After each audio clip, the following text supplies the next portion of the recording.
Bonjour à tous les amis, très heureux de vous retrouver pour un deuxième épisode de Ticket pour l'Amérique pour faire le papier ensemble de la deuxième qualif déjà des Amérique Races en route vers le prix d'Amérique Legend Race. On va faire le papier ensemble du prix du Bourbonnais, donc la Q2 qui aura lieu ce dimanche 7 décembre. Et pour faire le papier, vous en avez l'habitude, un invité d'exception avec nous qui sort tout juste du Quintet Plus du jour avec Cobra qui le regarde, c'est monsieur Gabriele Gelormini. Comment ça va Gabi? Ça va et toi? Tu vas bien? Écoute, pas trop mal, la forme, tout roule? C'est impeccable. Bon, deuxième avec Cobra. Mais ça a quand même bien lutté. Ouais, non, très bien. Après, c'était une course vachement rythmée. Ouais. Devant un cheval a fait beaucoup de train, qui a servi le cheval de Clément, qui était tout de suite près dans son dos. Voilà, on avait le numéro 8. C'est ce qui me rassure en main, c'est que mon cheval il fait une grande course et il n'a pas pris très dur, donc c'est parfait. Et puis on peut se concentrer du coup déjà sur la journée de dimanche. Et pour faire le papier avec Gabi et moi, on a l'honneur d'accueillir monsieur Dylan Venet. Comment ça va Dylan? Comment ça va Elliot? Comment ça va Gabi? Ça va parfait. Bah nickel, un gros dimanche en perspective. Ouais. D'ailleurs le premier dimanche de groupe à Vincennes pour ce meeting d'hiver, donc ça va être palpitant. Ah oui, une grosse journée qui nous attend avec justement ce prix du Bourbonnais et le prix Ready Cash aussi qui aura lieu le même jour. On va commencer dans quelques instants. Avant cela, on va revenir quand même, Gabi, rapidement sur ton année 2025 qui a été marquée par 3 chevaux notamment. Alors, on a eu déjà un petit mot sur Cobra qui le regarde, qui reste quand même sur 8 courses, 6 victoires et de deuxième place en 2025. Jabalpur que tu retrouves donc ce dimanche et qui a gagné en Italie, avec qui tu as gagné le prix René Ballière cet été en juin. Et puis évidemment, le phénomène Gino Strabigi, tu as dit dans les colonnes du Turf, justement, qu'il faisait partie des chevaux d'une vie. Qu'est-ce que tu as à nous dire sur cette année 2025 et puis justement sur ces 3 chevaux-là? Que je suis déjà très chanceux de tomber sur des chevaux comme ça. En plus, tous les ans, j'ai quand même un cheval de pointe. Et maintenant, ça fait 3 chevaux quand même dans une année. Et je suis ravi et ils ne vont pas en rester là. Vraiment, en plus, c'est des chevaux qui ont encore du temps devant eux, quoi. On va parler de Jabalpur pendant l'émission, mais juste pour avoir un petit mot sur Gino Strabigi, du coup, qui courra le prix Ready Cash dimanche. Lorsque tu as gagné l'autre jour à Vincennes, on sentait que ça t'avait fait plaisir et que justement, tu étais content de pouvoir montrer aux gens aussi que c'est un cheval de vitesse, certes, mais qui peut aussi faire des plus longues distances. Tu sens que c'est vraiment un cheval qui est... c'est un cheval qui est à part quand même. C'est un cheval qui est très complet, qui il a tous les références d'un grand cheval. Ouais. Je connais très peu de chevaux qui savent faire ce qu'il fait à son âge. Physiquement déjà c'est un cheval qui est magnifique. Encaisser les voyages, les courses, les travaux du matin. Voilà, donc il est complet. Il arrivera avec toute l'armée de Philippe Allaire. Ils seront 3 représentants de l'écurie de Philippe Allaire dans ce prix Ready Cash. Dylan, évidemment, faudra compter sur Gino Strabigi. Évidemment, c'est un cheval qui a déjà 700 000 € de gains. Fin d'année de 3 ans, c'est exceptionnel. Il me semble qu'il a déjà gagné 4 groupes 1. Et comme on l'a dit tout à l'heure en off, Gabi a activé pour la première fois le débouche-oreille et il a très très bien réagi la dernière fois. Et là, ce dimanche, ce sera 2100 mètres. Au départ, derrière l'autostart, ça va dépoter. Alors s'accrocher effectivement et ce sera donc ce dimanche 7 décembre. Mais avant cela, il y aura la deuxième qualif de ces Amérique Races, le prix du Bourbonnais. Donc, Gabi, tu retrouves Jabalpur, lui aussi qui aura marqué ton année avec ce prix René Ballière, ce groupe 1 cet été. Récemment, début novembre, en Italie, à San Siro. Comment va le cheval et qu'est-ce que tu en attends dimanche?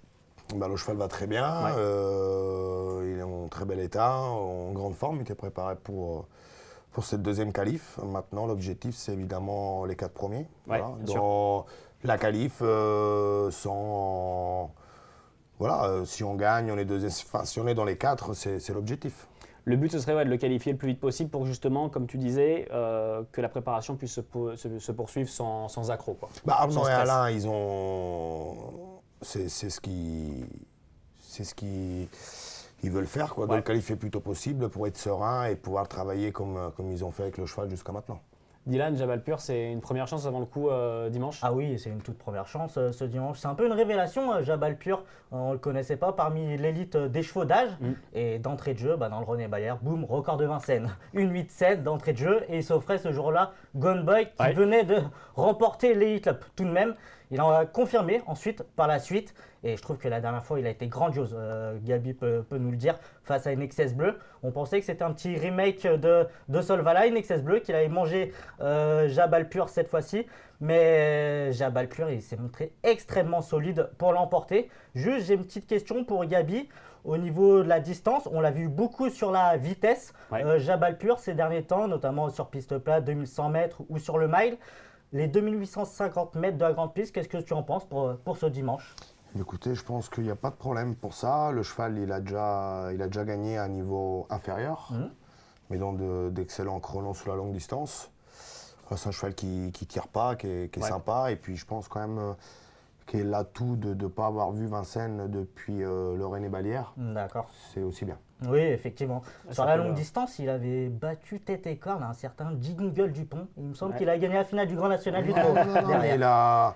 enfin, c'est des chevaux qui, s'ils étaient entiers, machin, etc., avec tout ce qu'on peut dire, c'est des grands chevaux. Ah ouais, Les tout à Jingle fait. Dupont, c'est des grands chevaux. Donc, Non, puis mine il a- de rien, tu as quand même accroché, comme on le disait, à ton palmarès. Tu as battu Gohan Boy dans le René Balière, qui était annoncé, qui était le grand favori de la course. Inexcess Bleu la dernière fois. C'est vrai que Jabal Pur, j'allais dire, c'est le cheval des surprises. Alors oui et non, parce que maintenant il a confirmé, donc on sait le niveau du cheval que c'est. C'est vrai que mine de rien, tu as souvent terrassé l'opposition qui était grand favori en face, quoi. ouais, non, mais c'est un cheval qui a un changement de vitesse Ouais. pas commun. Il est très facile à driver. Voilà. En plus, à chaque fois, ils ont bien espacé les courses. C'est un cheval qui a beaucoup de fraîcheur. Il a peu couru pour l'âge qu'il a. Donc, non, franchement, je suis très confiant pour le qualifier.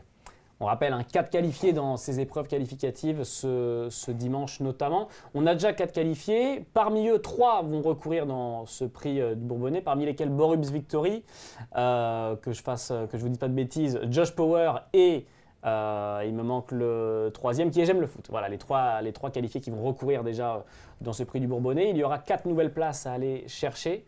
Dylan, qui se dégage selon toi comme le favori de ce prix du Bourbonnais? Bah, pour moi, c'est Just Love You. Ouais. Certes, elle reste sur une 9e place. Dans le prix de Bretagne, Alexandra Brunard nous déclare après la course qu'elle était tellement bien que j'ai voulu contrer Borus Victory et ensuite Josh Power. Et Josh Power, l'attaque a été incisive. En haut de la montée, ça tapait du pied, comme on peut le dire dans le jargon. Just Love You, on rappelle, c'est la 2e du dernier prix d'Amérique, Legend Race. Elle terminait 2e derrière Ida Otier, le grand absent de cet hiver. Just Love You, elle sera cette fois, on peut le voir, déférée des 4 pieds. Et elle ne l'a pas été depuis le prix d'Amérique Legend Race. À mon avis, on peut rectifier le tir. Même si l'écurie de Laurent-Claude Abrivard n'est pas en grande forme en ce début de meeting d'hiver. Mais à mon avis, on peut remettre les pendules à l'heure ce dimanche. Ça peut être le tournant avec Just Love You, donc aura le numéro 13.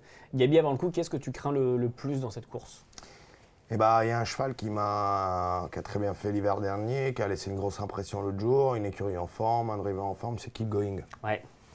Je pense que. Il était un peu malheureux dans la ligne droite du Ouais, il Prix de était très Bretagne. malheureux. Enfin, il a dû faire une manœuvre obligatoire où le cheval il s'est trompé dans ses allures. Il aurait déjà été qualifié sans doute. C'est un cheval maniable. Voilà, ça fait partie des plus jeunes de la course. Donc je pense que normalement il est déféré des 4. Normalement il va être là. Keep Going qui sera associé à Mathieu Mottier comme l'année dernière et comme lors de la dernière qualif. Isoar Vedake, que penser de Benjamin Rochard qu'on avait reçu dans le premier numéro de Ticket pour l'Amérique, qui retente sa chance, Dylan, dans ce prix du Bourbonnais? On le Ouais, rachète? effectivement, moi je le rachète tout simplement. La dernière fois, il me semble qu'il avait le sulky américain pour la première fois.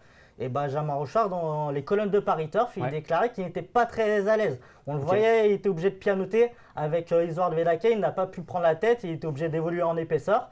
Donc à mon avis, on va rectifier le tir. Il sera cette fois déféré des 4 pieds. Il ne l'a pas été depuis très longtemps. Il a gagné les Ducs de Normandie dans cette configuration. Il a battu plusieurs fois Idaho de Thiers. Donc forcément, je m'en méfie. Le scénario de course, Gabi, qu'est-ce que ce sera? Et si tu dois prendre un dos, vaut mieux que ce soit le dos de qui? Enfin, dans la course, je pense qu'il y a 2 chevaux de grand train, c'est Isoar et It's Dollar Maker. Ouais. Voilà, le reste, normalement, c'est des attentistes. Après, il y a des chevaux qui peuvent aller de l'avant pour une partie de la course. Enfin, c'est pas évident à dire. Voilà, il y a beaucoup de chevaux qui pistent, qui démarrent bien. Mais Avant le coup, les 2 chevaux de train, c'est Isoar et puis Isolar. Ce dollar maker qui aura notamment normalement une grosse échéance montée puisqu'on prépare sûrement le prix de Cornulier du côté de l'écurie de Sébastien Garato. On a parlé du potentiel favori, comme vous le savez, 4 billets qualificatifs donc dans cette nouvelle étape, dans cette nouvelle épreuve des Amériques Races. Qui seront les 4 qualifiés, Dylan? Alors on a compris que Josh Power et Just Love You en feront partie. Isoar aussi que tu rachètes. Qui pourrait venir décrocher le 4e billet, Dylan?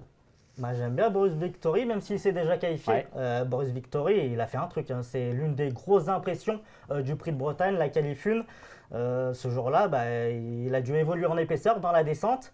Et il a été malheureux dans le dernier tournant, derrière Isoar Vedake, qui s'était montré fautif. Il a dû reculer et il a dû remettre un gros coup de rein pour finir. Et pour finir 3e, obtenant son billet qualificatif et terminant tout près de Joshua Tree. Boris Victory, certes, on aura un petit peu moins de pression, l'essentiel est fait, mais c'est un excellent cheval et je trouve qu'il m'a vraiment impressionné la dernière fois pour une première sur un parcours de tenue de la grande piste. Pour y venir, on le sait, on a souvent des étrangers qui viennent dans ces épreuves qualificatives. On aura le retour de Krone avec François Lagadec qui avait déjà fait son apparition l'année dernière. À voir si ça peut venir contrarier les plans. Gabi, est-ce que tu as une petite surprise dans cette course? Est-ce que selon toi, il y a un cheval qui peut venir créer la surprise qu'on n'attend pas spécialement? La surprise, peut-être l'Euro. Ouais. Harmonie du Rabutin et Mortal Dog. Et Mortal Dog, c'est un excellent cheval. Le petit truc, c'est qu'il court vachement rapproché. Ouais. Voilà. Harmonie du Rabutin, c'est une excellente jument. Une jument qui a assez sprinté sur des courses rythmées. Pourquoi pas. Je veux dire, c'est pas une jument à rayer. D'ailleurs, son entourage a mis un bonhomme vert. Elle est déférée des 4, voilà. Après, moi, il faut reprendre quand même Isoar, je pense. Ouais. Déféré des 4, il ne faut pas oublier que le cheval, il y a eu un gros stop. Il a fait sa rentrée en fin de compte il y a 1 mois et demi à Angers. Ouais. Donc, c'est un cheval de train, c'est un cheval qui est assez massif. Donc, il faut aussi leur temps de le remettre en route. Mais Ça peut lui faire le bien de faire une première petite rentrée dans le Prix de Bretagne pour venir encore puis plus affûté il faut se remettre dans la compétition parce que c'est des chevaux quand même qui, à chaque fois qu'ils sortent de chez eux, c'est des chronos, ça va à fond quoi. En plus, c'est un cheval qui roule. Donc, je trouve qu'à Angers, c'était très bien. L'autre jour, un petit peu moins bien. Souvent, la 2e course. Enfin, il sera déféré des 4.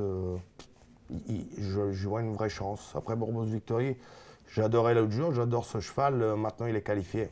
L'autre jour il a fait course dure quand même. Je ne sais pas comment on s'y prendre, mais c'est un cheval qui a une chance. Ils reviennent des ferrés des 4, contrairement par exemple à un Josh Power qui s'est qualifié la dernière fois et qui lui arrive ferré des 4 pieds cette fois.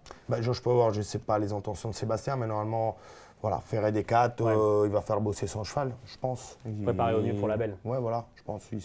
Il prépare très bien, donc à mon avis, il ne va pas faire le fou dimanche. Voilà, je l'ai vu l'autre jour, elle a eu un combat quand même, mais c'est une grande jument, donc elle a une chance aussi à la reprendre, je pense. Le forfait d'Idaotia a complètement redistribué les cartes. J'allais dire, parce qu'après on va faire ton ticket Quintet Plus, si on sort des 4 qualifiés et qu'on reste sur les 5 par rapport à la combinaison du Quintet Plus, t'aimes bien une Marosa avec Léo Abrivard? Ouais, tout à fait, c'est une jument super attachante. La dernière fois, dans le Grand Prix des Nations, elle terminait 4e, mais elle avait un parcours le nez au vent, un peu dans le rétro de Gabi, avec Jabal Pur. Une Marosa, elle s'est montrée extrêmement courageuse. Et c'est une jument, je la préfère même sur la tenue, même si elle a de la vitesse. Elle a gagné le Harper Hanovers cette année. Et sur un parcours de tenue, je me rappelle dans le critérium des 5 ans, sur 3000 mètres, elle a donné très chaud à Idaotia. Une Marosa, bien sûr, c'est une pisteuse. Il va falloir avoir un bon déroulement de course, un parcours fluide, mais elle est capable de finir très vite et pourquoi pas se qualifier. Messieurs, on y est, on a analysé, on a commencé à sortir les parachutes, à dire que tout le monde avait plus ou moins une chance. Voilà, on se couvre. Voilà, je vois que vous rigolez. C'est pas facile, comme ça. Je sais très bien que vous voyez de quoi je parle. Avant que Dylan nous donne son ticket Quintet Plus, je vais demander à Gabi de se mouiller, nous donner non pas ton Quintet Plus, mais selon toi, les 4 qualifiés, du moins les 4 premiers de ce prix du Bourbonnais. Ok. Jabal Pur, Keep Going. Tu me le donnes dans l'ordre ou tu fais des ordres? Désordre. Des ordres, ok. Jabal Pur, Keep Going, donc 6, 7, 16, Isoar Vedake. Ouais. Et là, parce que là, ils ont tous une chance. Là. Ah, suspense. Inma Rosa. Inma Rosa, le top 4 donc de Gabi, les 4 potentiels qualifiés de ce prix du Bourbonnais. Jabalpur, Keep Going, Isor Vedake et Inma Rosa. Dylan, de ton côté, ça va être un ticket quintet plus que tu vas nous donner. Quelle sera la combinaison et quels seront les chevaux présents dedans? Tout d'abord, les 4 qualifiés de Gabi sont dans mon ticket. Ok. Est-ce que ça me rassure? Je sais pas. Je ne sais pas, mais en tête, j'adore Just Love You, même si l'autre fois elle a eu un combat. C'est une jument d'exception, elle est déférée des 4 pieds. Et à mon avis, on va rectifier le tir ce dimanche. Isoar Vedake qui est déféré des 4 pieds également. Et à mon avis, le sulky américain ne l'a pas aidé la dernière fois. Jabalpur, non pas parce que Gabi est à côté de moi, non, tout simplement parce que c'est un grand cheval. À mon avis, avec un bon parcours, il est capable de donner très chaud et pourquoi pas l'emporter. Borups Victory, même si c'est déjà qualifié, Borups Victory, c'est un très très bon cheval suédois. Il est capable de finir très très vite. Inma Rosa, pareil. Que Borups Victory qui est capable de finir très vite. Et Keep Going, la forme de Mathieu Mauthier. Même si on est à 2 semaines du Tenor de Beaune, la qualif 4, dans un premier temps, on l'a déclaré plaqué des 4 pieds. Hier après-midi, finalement, son entourage l'a finalement déféré des 4 pieds. Qu'est-ce qu'on fait avec? C'est pas facile comme situation. On est un peu dans la même situation que Krakamatou, qui est seulement déféré des antérieurs. Ce n'est pas facile, mais Keep Going, Mathieu Mauthier, la forme, je le retiens. Ticket quintet plus de Dylan, donc combiné en 6 chevaux, 13, 16, 6, 18, 15 et 7 donc pour cette deuxième qualif du prix d'Amérique Legend Race, le prix du Bourbonnais qui aura lieu ce dimanche 7 décembre. Merci à vous tous d'avoir été avec nous pour cette deuxième analyse des Amérique Races. Merci beaucoup Gabi pour ton temps. Merci à vous. Merci On te souhaite le meilleur Merci, pour dimanche, aussi bien avec Jabalpur qu'avec Gino Strabigi. Dylan, merci beaucoup. Merci à toi Elliot, ravi d'être ici. Quant à moi, je vous dis à très vite pour une nouvelle analyse d'un ticket pour l'Amérique. Merci aux équipes de la SETF et à Vincent à la réalisation. On se dit à très vite, passez un très bon week-end de course et à bientôt. Ciao.